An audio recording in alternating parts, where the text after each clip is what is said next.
ओम श्री गणेशाय नमः। श्री शिवाय नमस्तभ्यम। श्रावण मातम पहला अध्याय। सूत जी का कथन। एक बार सूत जी सौनक तथा अन्य ऋषि गणों की सभा में पधारे। सूत जी ने उन्हें आदर पूर्वक प्रणाम किया और बैठने के लिए आसन दिया।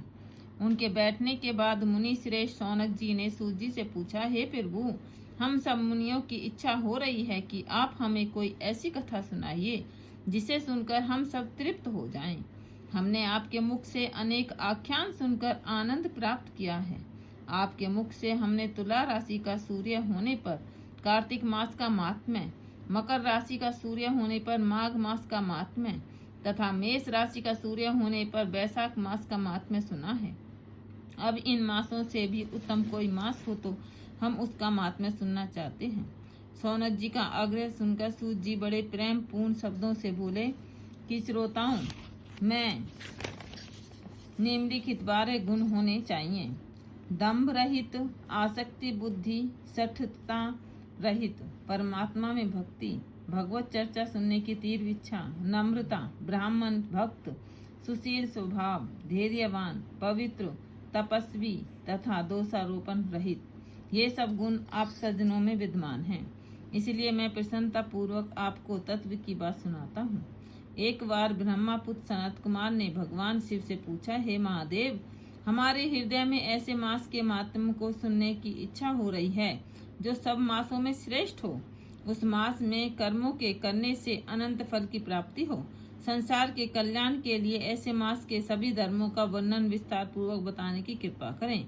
भगवान शिव ने सनत कुमारों की इच्छा जानकर कहा, वर्ष के 12 महीनों में श्रावण मास मुझे सबसे अधिक प्रिय है। पूर्णिमा को श्रावण नक्षत्र का योग हो जाने से इस मास का नाम श्रावण पड़ा है। श्रावण मास में सिद्धि प्राप्त होने के कारण इस मास का नाम श्रावण पड़ा। आकाश के समान स्वच्छ हो जाने से नभा नाम कहा है। श्रावण मास के फलों को कहने के लिए ब्रह्मा जी हुए। इसका महात्म्य को देखने के लिए इंद्र हुए। भगवान अनंत ने इसके फल को कहने के लिए 2 सहस्त्र जिह्वा धारण की थी। इसलिए श्रावण मास के धर्मों की गणना करने के लिए पृथ्वी पर किसी में भी सामर्थ्य नहीं है। इस मास की कला को भी अन्य मास प्राप्त नहीं कर सकते। इस मास का कोई दिन व्रत शून्य नहीं है। इस मास की सब तिथियां व्रत वाली हैं। सनत कुमार बोले, हे महादेव, आपने बताया कि इस मास की प्रत्येक तिथि व्रत वाली है। अतः आप मुझे बताइए कि किस तिथि में कौन सा व्रत रखा जाता है, उस व्रत का अधिकारी कौन है, उसका फल क्या मिलता है तथा उस व्रत को करने की विधि क्या है, किसने इस व्रत को किया है, उसकी उद्यापन विधि क्या है, उसका देवता कौन है, पूज्य कौन है, पूजन सामग्री क्या है, प्रधान पूजन किसका करना है, जागरण विधि क्या है, किस व्रत का क्या समय है। हे प्रभु, आप मुझे ये सब बातें कृपा कर विस्तार पूर्वक बताने की कृपा करें। श्रावण मास आपको प्रिय है, इसलिए पवित्रतम किस कारण से कहा गया है? इस मास में कौन अवतार उत्तम माना गया है? इस मास में कौन सा अनुष्ठान करने योग्य माना गया है? हे प्रभु, आप सब प्राणियों के लाभार्थ मुझसे कहें। रविवार से शनिवार तक जो व्रत आदि किए जाते हैं वह कृपा कर बताने का कष्ट करें। आप सब देवताओं में बड़े होने के कारण महादेव कहलाते हैं।